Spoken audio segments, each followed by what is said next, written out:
Hi guys, sorry about the short delay there. We just had a little, I think we had a little power spike and we just needed to restart everything and just get everything going. So we're just a few minutes late with this one, but now we're back on track.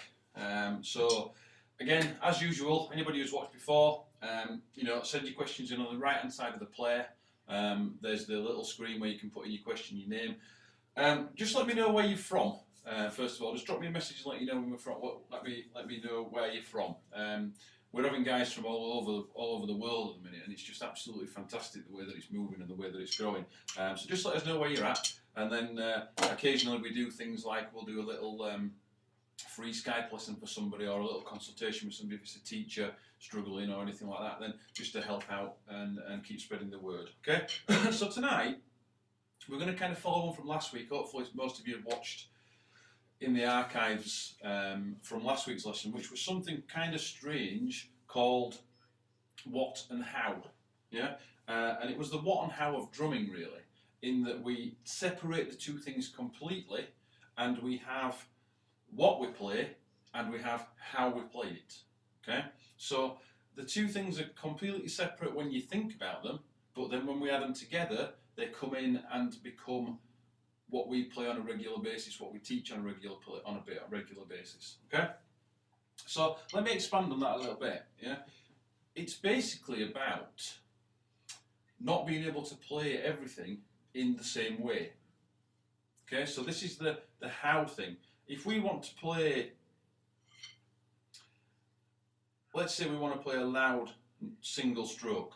Okay, are we going to try and play with a free stroke from here?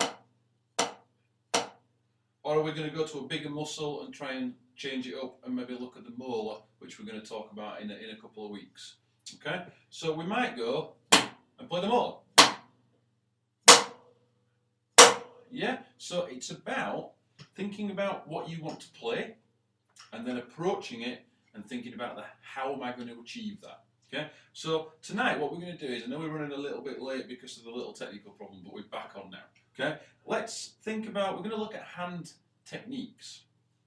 Okay, there's no rocket science in this, although some of the things that I may say to you may just contradict what other people have told you. Okay, I have a kind of different belief in things, in that the way that we play and the way that we teach needs to be approached in a slightly different way. Okay, so let me start with this two basic grips. Okay, we've got match grip, which most of you will know about already. Okay, so bear with me if you know this, but you may just pick something up from it that gives you a little bit more of an insight into the way that you play or any particular problems that you're having. Okay, so we have match grip. Obviously, both hands are matched, both hands are the same. And then we have traditional grip. Okay, quite an old way of playing now, but still very much used. I use it if I'm playing a jazz gig. I play in traditional grip, and there's quite a few things that I switch between. There's nothing wrong with any of it. It's just using it at the appropriate time and the appropriate place. Okay, so within match grip, we then have three different ways to play. Okay, we have German grip, we have French grip, and we also have American grip. Okay, so German grip, if we think about it, if we think that we have a little barrel in front of us here, and we're going to play around the barrel. Okay, we're going to have the palm of our hand facing the floor, and we're going to play around this barrel with the sticks at a really nice angle. Okay, and again, going back, we'll touch on this again, but we're going to use the free stroke again. Okay, so a very formal motion, moving from the wrist, pushing the stick down and letting the stick come back.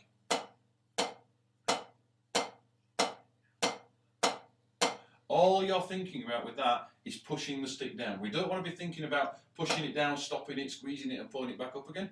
Just push it down, let the stick come back. In the German or Germanic position, which is out here. Again, we don't want to get into this, which is what I see a lot. I see that a lot with my students, that they'll come in and we'll work on the different grips and the different positions and different motions, and we get this. Okay, throw your sticks down by your side, relax your shoulders, throw them up to there. That's the position that we're looking for. In German grip. Okay, so we'll explore that a little bit in a minute when I've explained the other ones briefly. Okay, if we go all the way in here, so the sticks are parallel, and now we've got our thumbs on top, then we're in French grip. Not something that I use a great deal in my left hand. I certainly do in my right hand, but I will explain that to you. Again, pushing the stick down, letting the stick come back. Okay? And then from German to French, anything in between there is what we call American grip. Okay? What we call American grip. Okay? So it's kind of, if you think about the crack between the fulcrum, it's kind of pointing straight upwards. Yeah? But anything in between there, which you will find probably that most of you will actually play in this technique. Okay? Most of you will use this technique at some point in your playing. If you sit down at a kit and you think about what you're playing, you will 99% sure use this American grip. Okay? So there's the different grips. German, French, and American. Okay? The reason for these grips is that we have different muscle groups in our arms, and the German grip uses much more muscle. Yeah. Okay. So it uses bigger muscles and it uses more muscle. Okay. As we come in, we start to use less muscle, and as we come in here, we're using even less still. Okay. So let's take it as a ratio. Let's say that we're using 14 muscles in German grip. We're using 10 to 12 in American grip, and we're using about 8 in French grip. Okay, depends on the person thing, but that's the kind of ratio that you're looking at. And if you're playing in traditional grip, then you're only actually using 4 of the muscles that are available to you. Okay, so let me explain that to you why. Yeah, if you listen to carefully, it might not pick up too easily, you know, through this system here. But you can, if you do this yourself, you'll be able to hear. If you just play single strokes, starting in German, and move all the way through to French.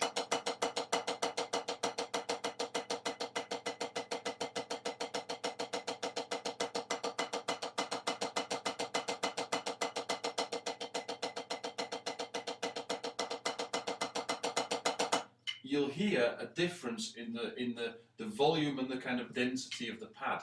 Hence, and you'll also hear a big difference when you put it on the drums. Okay, so if you want a bigger sound, then you want to be using more muscles, and let's move out into German grip. If you want a bit of a lighter sound or the middle of the road sound, so you've got somewhere to go bigger, somewhere to go smaller, let's play an American. I'm not doing anything differently at all, yeah? Nothing at all. All I'm doing is moving my hands, moving my arms outwards into a different position. You should be able to hear the difference. Nothing's changed. And then all the way to French. Okay? So immediately there's a big difference in the tone that we're getting out of the pad, and hence there'll be a difference in tone that you're getting out of the drum. Okay? This is again going back to last week, this is the how you play the drums. You think about this, and this is going to set you apart from the other players that use the same technique to try and play everything. Okay? What we're trying to aim for here is to get the drums and the sticks to do the work, so that really you don't have to. Yeah? If we've got an effort level here, we've got results here. What we're trying to do is switch that round. So for not much effort, we're getting massive results. Okay? And that all comes down to these basics of thinking about hand technique and thinking about how you play things. Okay? So, as I said, just going to recap that. German, palms down. French, thumbs up. And American, in between the two. Okay? What I'd like you to do is try and explore those a little bit and try and think about the application of them.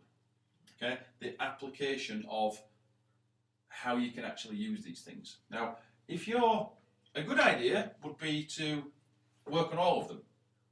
Okay, think about, you know, you're playing and you're probably thinking, well, I've never used French ever, and I probably never will. Okay, classic example: if I go from snare drum to ride cymbal, I'm in French grip. Okay, if I've got a complicated ride pattern that I want to play, maybe some Latin or maybe some complicated, you know, jazz stuff, then my hand will go over, probably into American or into German grip to get that little bit more control. Okay, so just think about when you're playing, you know, just sit down and imaginary go around your kit and go on that ride cymbal. What position are you in? You will probably be in French grip. Okay, you will possibly, you know, probably be in French grip. Okay, so it's a good idea to work on these. Yeah, it's a good idea to work on them and try and just get everything to flow. Because if you're going to practice, say, for example, your paradiddles, yeah, as a hand warm up, and you're going to play them in American grip,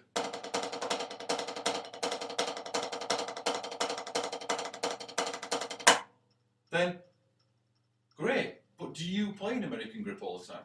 Probably not. You probably go out into German, so you need to practice them in all three grips.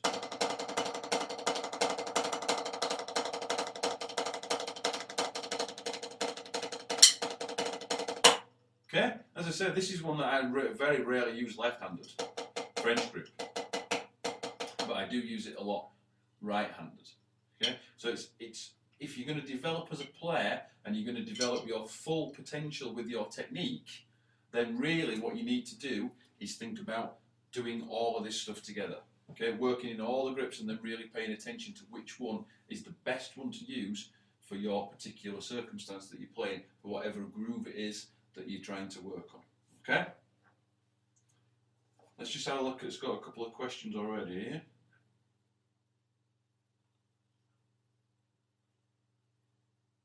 Hi Tim from Derbyshire. Nice to have you on, mate. Nice to have you on. Any questions? You know, get these in. Mark's just having a few problems getting on, but again, that was the technical problems. What I would say to you with that is, join up on the Facebook group. Okay, there's a link to it on the site. Join up there, because if there's any slight delays or anything, they're immediately posted there. Or if there's any changes to schedule or anything like that, any time changes or anything like that, they're all posted immediately on that Facebook page, on the Raw Studios TV Facebook page. So just join up to that, and then you'll be able to keep in the loop. Hopefully you've got on now, Mark. But please let me know. Please let me know. Okay, so let's carry on. Let's carry on.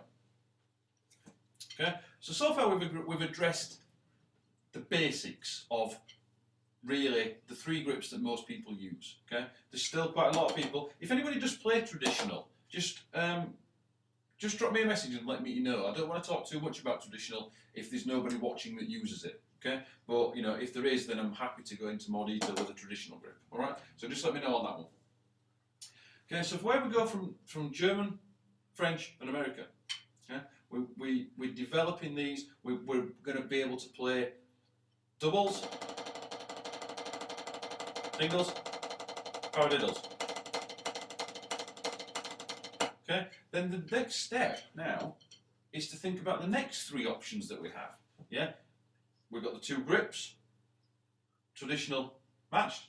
We've got the three grips within matched, German, French, and American. Then we've got the next step. So another three choices. Do we play low? Do we play half? Or do we play in a full stroke? Okay. Now this gives us a full range of motion now. Yeah? We can play here.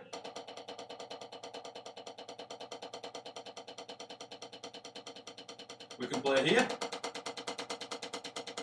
We can play here. Notice that I didn't change anything at all there apart from the height of the stick, okay? And the volume dramatically increases, okay? Especially so on a snare drum, on a kit, yeah? The volume massively increases, okay?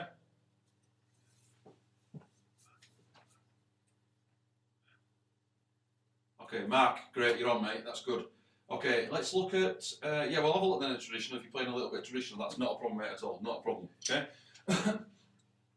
the height is there. Yeah. All I'm doing is moving the motion, moving the wrists a little bit more, and the volume is coming. So let's go back to the effort and results. Now this is starting to happen. I'm putting half the effort in and I'm getting way more results because the technique has taken over and is doing the job for me. The pad or the drum is doing it, the sticks are doing the work for me. Now I could play quietly here and I could then go and play loud. Which all I've really done is start to really beat the drums, put tons and tons of effort into it, and got a terrible sound, even out of, you know, what is a pad, yeah, a piece of wood and a piece of rubber. I've got a terrible sound out of that. So imagine what that's going to do with your drums. Yeah, if you choke the stick, choke the drums, horrible sounds. Okay, horrible sounds. So use the stick heights to get your dynamics. Okay, now there's no hard and fast set rules on this, but try and make them so that they're all in proportion to each other. Okay, so if your, let's say for example, your full stroke is, let's say it's 15 inches above the head. Yeah, okay, then your half stroke really needs to be about 10 inches above the head and your low stroke about 5. Yeah, as long as they're proportional, you will get that proportional increase in sound. Yeah. If you don't do that, what will happen is if you say, let's say we played single strokes and we did a big crescendo over a bar, and we've not got that proportion, it will go, and there'd be steps. Okay. What we really want is to work the way through the stick heights. Yeah. But we're not doing anything differently at all. Nothing's changing. Nothing's at all. All we've done is we've moved the height, and the volume has increased, and we've moved it proportionally, so everything's starting to sound really nice. Okay? So, I'm going to recap again if you want to write this down. I'll say this a couple more times if you want to write this down. Matched or traditional. Within matched, we've got German, French and American. Within all of those three, we've got low, half and full strokes. So you can see now that the options, I'm not trying to turn this into a big kind of IQ test. It's just going to massively develop the way that you play if you pay attention to how you're playing. Yeah, most of you, the what side of it, you know, what I'm playing will be down. Yeah, you can all play. You can play you can rip around the kit. You can do all this stuff. Where does the finesse come in? Where does the control come in? Okay, if we work on this, we're moving our ability so that our hands can take care of themselves, so that we have more time to work on the creative side of it. So if we have an idea in our head, it can come out because we kind of know that we can play it this way, play it that way, play it here, do this or do the other. Yeah? Okay? So that's where we're at with it. That's where we're at with it. Okay? So the next option we've got now 2 options. Okay? We've got another 2 options now. And one is, do we play this in a formal motion? Or do we play this in an informal motion? Okay, now I'll explain that to you. These are all, the majority of this stuff that I'm teaching you now is all stuff that I was taught during my lessons with Dom Famularo. Okay, as many of you will know, if you don't know him, go find out about him. Dom's, you know, in my eyes, probably the best tutor on the planet at the moment. Yeah, and his way of approaching the drums is completely different to anything that I'd seen before. To the fact that I've studied with him, and when he's over here, I would still talk on Skype very regularly, yeah, to bounce ideas and things, because he's just such an amazing player, and he's you know, almost technically perfect. Yeah, he's kind of one of those drummers that's almost technically perfect. Yeah, by placing no effort at all. If you see the things that he does by just putting no effort in, it's ridiculous. It really is ridiculous. We've all got a long way to go to catch up with him. Okay? So, a formal motion is a wrist motion. So what we can do, we could play from the wrist, and we could go and stop the stick at the bottom.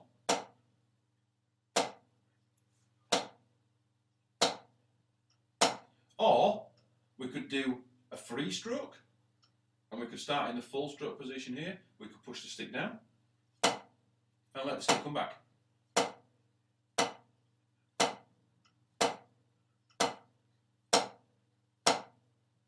Okay, now that is what I would say the correct way to do it, is to let the stick do the work. Yeah. If you don't, what you're actually doing is in terms of brain function, we're starting from here.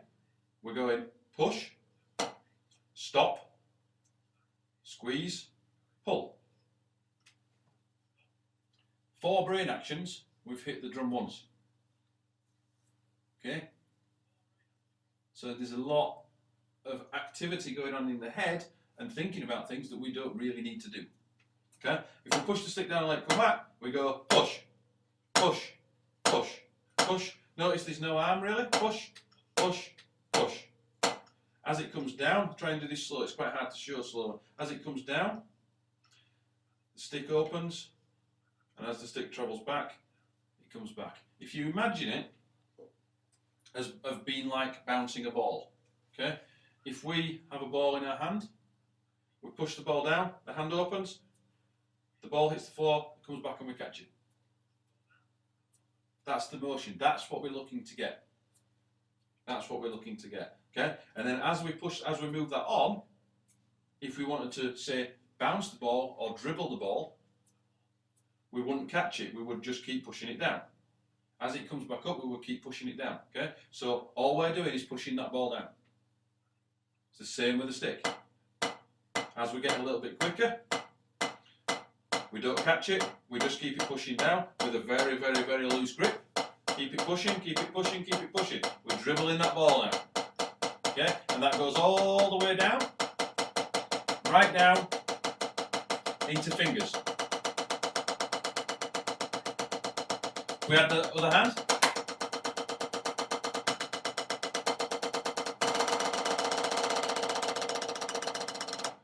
We've got quite a fast single stroke roll there from not really doing a great deal at all. Yeah? All we've done is push the stick down. Okay? So a formal motion, if you think of it this way, in that if you're unsure of formal and informal, think of it this way.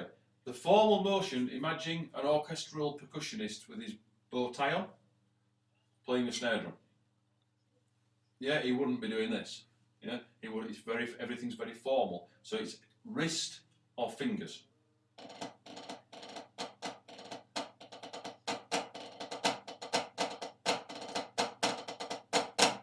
Okay, so that's the formal. The fingers, the free stroke, just pushing the stick down. Okay, so let's look. Let's just see if we've got any questions. If you've got any questions, guys, as we go, let's keep it going.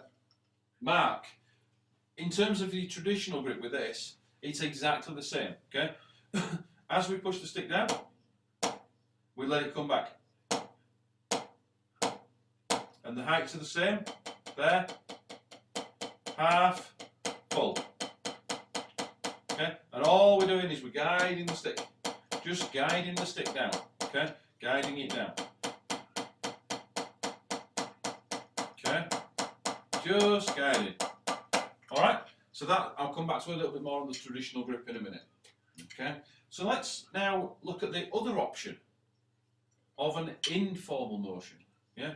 Now the informal motion, I believe we're doing the mower next week, but the informal motion basically is an arm movement or an informal motion which happens to become the mower. Okay. Now I'm not going to go into too much detail about this because, as I say, we're going to do the mower next week. But the mower stroke now, an arm motion. Big, big power. Yeah, big power, big speed.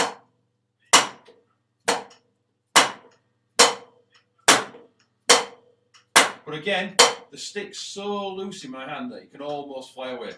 Yeah, it can almost fly out of my hand. It's so, so loose. Yeah, so if we want that big back beat, now, let's step it up again. We're in German grip and we're going to do an informal motion, we're going to use the molar. Which again, as I said, we're going to do next week. Okay, so let's look at the use of that just for an example. Okay, so let's say we're playing paradiddles. We're playing them in. I'm in American grip there. I'm playing them probably about half height, and I'm playing them formally from the wrist. There comes a point where that doesn't work for me anymore. So I'm going to push out into German, which is better. But then it's all too little. Yeah, there's not enough time to keep it all that going, and it just starts turning really, really mushy. So what I would do when I got to a certain point there, I would go to an informal motion and put the molar in there.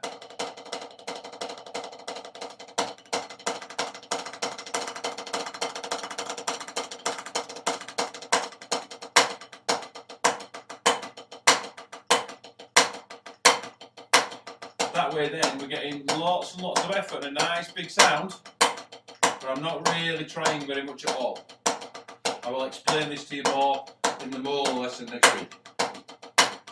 Yeah, but it's all about the way and having the full range of motion, so that when it comes to it, you can step it up a gear. Imagine you've got a car, or your car, and it's only got one gear. Where would it go? Where would you go? You might go, to the opposite end of the country, but you get there very slowly. Yeah, you change gear for a different job. If you're going down a hill, yeah, if you're going up a hill, yeah, you cannot do all the same things in the same gear. You need to be able to kick down, or you need to be able to change up a gear. Okay, and that's exactly it. That's giving you the full range of motion to enable you to be able to be a little bit more creative. We have to remember at the end of the day that the music is the most important thing.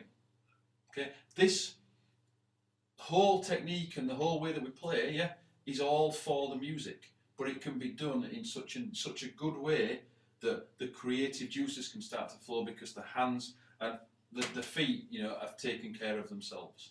All right, so we've got quite a lot of options now. If anyone will write this down again: traditional, matched, German, French, American, half, low, full, formal, informal. Okay? Formal and informal. Formal, wrist, black tie. Informal, think of Kenny Aronoff. Big motor strokes, yeah? From the shoulder, up there. Okay? Okay? So if you get stuck with it, bow tie, Kenny Aronoff. Okay? Just got another question, let's have a look.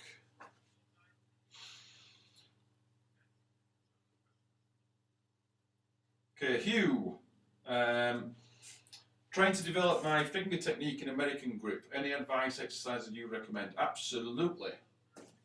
Okay, couple of things you can do. There's a couple of really nice exercises that you can do to develop the fingers and actually develop the arms as a whole. Yeah, one is just to put. If you go to that position, in your playing position, spin your sticks around to there. That's one that doesn't annoy anybody. Yeah, so you can just play. Yeah, so it's just off the back there, okay? Yeah, and the other one, which is a fantastic exercise, yeah, to develop the fingers, and it can be a bit of a killer. It can be a bit of a killer. Is to put your arms out flat, fingers up, and the remaining three fingers together, and just kind of thinking in eighth knots. 1 and 2 and 3 and 4 and 1 and 2 and 3 and 4 and keep that going. Yeah, you're going to find immediately that it's going to hit the weakest point of your arm.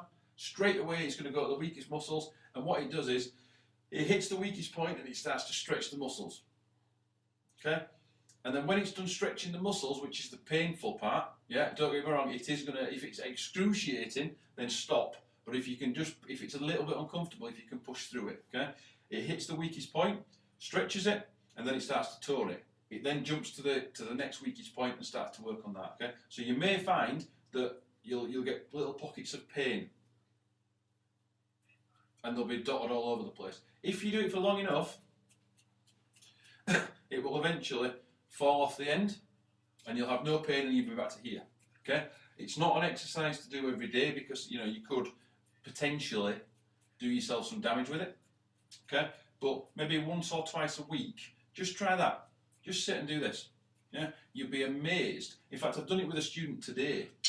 He's not been playing too long, and he was playing singles, and he was getting really tense, and we got him up to about 120 beats a minute, and that was kind of his maximum. We did literally no more than about 5 minutes on this. Literally no more than 5 minutes on this exercise, and we put the clip back on, and he was immediately up to 140. He gained 20 beats a minute from doing this exercise. Okay, it's just developing those muscles. Another thing to think about, Hugh, is you're going down to from big muscles down to smaller, faster acting muscles. Okay, so be careful of the exercises that you do that's developing those muscles. So, for example, if you do lots of weights and things, yeah, then potentially what you're doing is turning those small muscles, those really fast acting muscles that we need, into big muscles, which is going to slow them down. So just be very careful of the exercises that you do. Yeah, as I say, this one's going to be fine a couple of times a week. Yeah, but if I've seen people with a big sort of grip things that you can use to strengthen your grip. Yeah, really that's just making these muscles all around your hands bigger, which in turn slows them down. So just be very cautious. Yeah, just be very, very cautious of the exercises that you do hand-wise. Okay, because it can, in theory, it can start to cause a few problems. Okay. So hopefully that's answered your question. There's a couple of bits, yeah, there, and most definitely this one. Yeah, you'll see an instant difference if you do, max yourself out. Yeah, and then try the exercise, and you'll find that speed that you were maxed out at then becomes really easy. Yeah, 5-10 minutes. That's all it's going to take you to get that. Yeah. And that's going to work on those fingers and get those fingers twitching a little bit more. Okay, but it does come down to time. It comes down to time, yeah, and developing things and taking it slowly and not cheating yourself. Yeah, if something's not even, then that doesn't count as being part of your practice. Okay, you need to just knock that back a little bit and think, you know what, I've cheated myself. Yeah, don't cheat yourself. The only person that's going to lose out from it is you. Okay, so hopefully that's answered that. Let's just come to.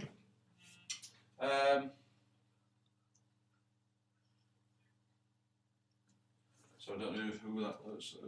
Okay, from Rich. What's the best length to do the exercises? Okay. In answer to your question, Rich, the more you do something, the easier it's going to get. Okay. So I would say that if you've got a 20-minute window to practice something, yeah, then practice one thing, yeah, because then you're getting 20 minutes worth of one thing which is going to benefit you, rather than trying to do 20 things in 20 minutes, yeah, which none of them are going to become any better. Okay, so you need to really put in a real structured practice plan. Okay, now, for example, if you've got I did a clinic, I don't know when it was, 2 or 3 years ago, with a drummer called Russell Gilbrook, which some of you will know. Yeah, and I shared the stage with Russell, and I opened for Russell. And something I found really interesting that he said to me was, well, he said to the audience, if you've got an hour to practice, spend 30 minutes practicing singles and 30 minutes practicing doubles, because all we ever play as drummers are singles and doubles. Yeah, a paradiddle, single, single, double, single, single, double. Okay? Shuffle. Jazz ride, shuffle, then jazz, singles and doubles. Shuffle.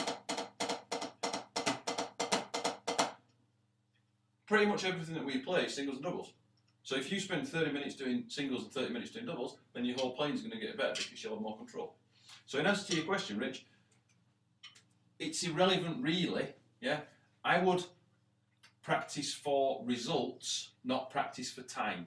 I've said this before to a few people. Yeah, if you're working on, say, doubles and 16 tones, okay, and you've got them to maybe 100 beats a minute, and your aim is to get them to 110 beats a minute, then finish your practice when you get them to 110 and you've managed to maintain that for a minute or so. Yeah? If that takes you 10 minutes, then that's a great 10 minutes worth of practice. If it takes you an hour and a half, then you've still achieved the same thing, but it's taking you an hour and a half. Yeah? Okay? Try and pick up a very focused practice routine in setting objectives. Otherwise, practice becomes playing what we already know how to play, which doesn't benefit us at all. Yeah, because we already know how to play it. We may as well try and introduce in there some things that we don't know how to play and start to work on those. So hopefully, Rich, that's answered your question. How long is until you've got it, basically? Yeah, that's what I would say to people. Now, I know that it's not always possible, yeah, because of time restraints and families and kids and gigs and work and all sorts of other things, yeah. But in an ideal world, even if you've got 5 minutes, just try and concentrate on one thing for 5 minutes, rather than going, well, I've got to do this. I've got to work on my doubles. Oh, they're looking all right. I've got to work on my singles. Yeah, they're all right. I've got to go on the kit now and work on this new lick that I've been working on. Yeah? None of it's going to get any better because you're doing literally every exercise is taking that much. The muscle memory is not going to get there. The brain's not going to take it in. Okay? So hopefully that's answered that, Rich. Thanks for all your questions tonight, guys. This is great, by the way. One final thing then. We've got all the options. All these different options that we've had so far. Again, this lesson's going to be in the archive probably by the end of the week, so you can go back and make notes on these and things, yeah? Okay? Let's look at another 3 options, yeah? We got very loose. We got loose. And then we've got a slight pinch. Okay? Now I'm achieving that by with the index finger. The fulcrum's here. A little loose, I've just put the index finger back on slightly, and then a slight pinch, I've just put the index finger slightly back underneath and just got a little squeeze on the stick. Okay? The reason for that is we cannot play doubles, or we cannot play, say, singles really loose because there's nothing on the stick to stop it from doing that. Okay? So what we need is a little pinch. I'm not talking about, I mean, that's still only really falling out my hand. Really loose still, yeah? Okay? But for want of trying to explain it to you, it's a little pinch to get that control. It's looser, and then up here, it's very loose. Okay? So again, there's another way to look at it. Another option for you is to look at how we're holding the stick. Is it very loose? Is it loose? Does it need a slight pinch? Yeah? Classic example of this. Yeah, and again, this is the same mark, I think it was in traditional grip. Yeah, very loose. You can even play from here. Yeah, full strokes from there, but you're not going to play a grace note from there. So what you need to do is the fingers need to come back in a little bit, and you need to put that little pinch on, which again, index finger. Keep some control there. Okay, keep some control. So as we move that up, index finger comes off a little bit, and we end up with that full stroke again. Okay? And it's the classic example for this, thinking of loose, very loose, and a small pinch, is a grace note. Yeah? If you want to play this exercise,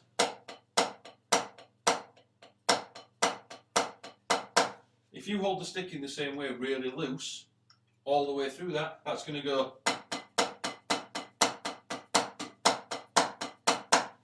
You can kind of hear the accents are kind of implied there, but sounds rubbish. Okay, what we need to do is loose or very loose for the accent, and then we're going to have a pinch for the grace note. Loose, pinch. That way then we're going to gain some control.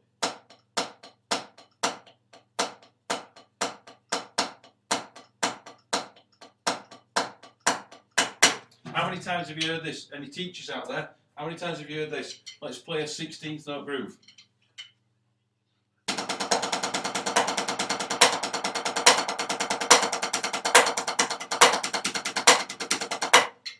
No feel, no nothing, just go straight through the middle of it. Like a steamroller all the way over the top of a track or a song or whatever it is that you're working on, yeah?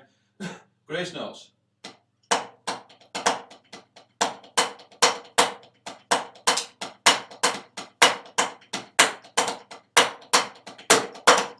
How do we achieve the grace notes? We have a slight pinch. Grace notes are low, we have a slight pinch, we play them low strokes. How to achieve the accents? We make them loose and we play them full strokes, whether that be informally or formally. Okay? So there's an awful lot for you to think about there, guys. An awful lot, yeah? Watch it back. If there's any, let's just see if there's any final questions. If you've got a final question, let's get them in now because we're going to wrap it up in a minute. Okay? Once again, apologies for the beginning. It was, we needed to just do a quick reboot here because we had a little power problem, okay? But that's all rectified now. But jump on the Facebook group and any slight delays there that there are, you know, we are dealing with technology and the internet at the end of the day, yeah? Any delays and things will be posted on there immediately so you're aware of it and maybe a new start time or something like that, okay? So again, big apologies for that, guys, okay? So I don't think we've got any more questions. You might need to watch it back, yeah? Next week, I think it's the molar next week. We're going to have a look at the molar in more detail, yeah? To try and develop some speed and some power, yeah? But again, all the time we're wary of this. Effort and results. Ooh, yeah?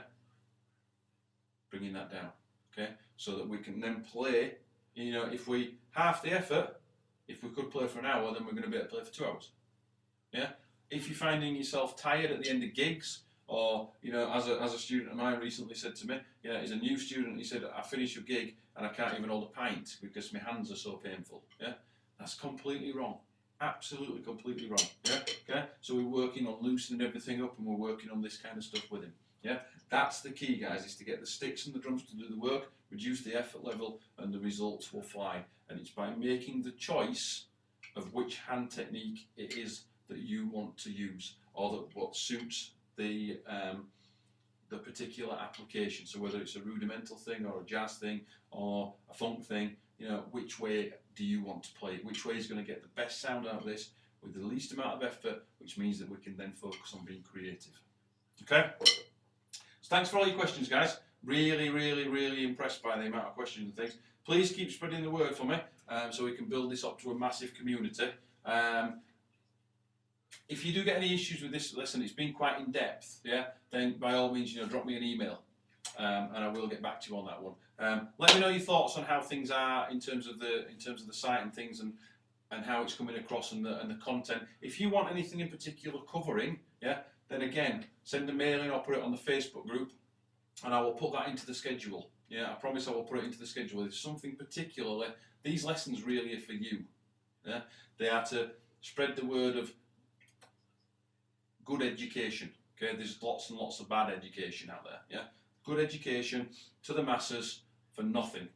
Okay, so please spread the word, and if there's anything you want to see, yeah, send it in. If we get 2 or 3 of the same things, we'll put it in and we'll do it as a lesson. All right. Thanks again for watching, guys, and I will see you next week.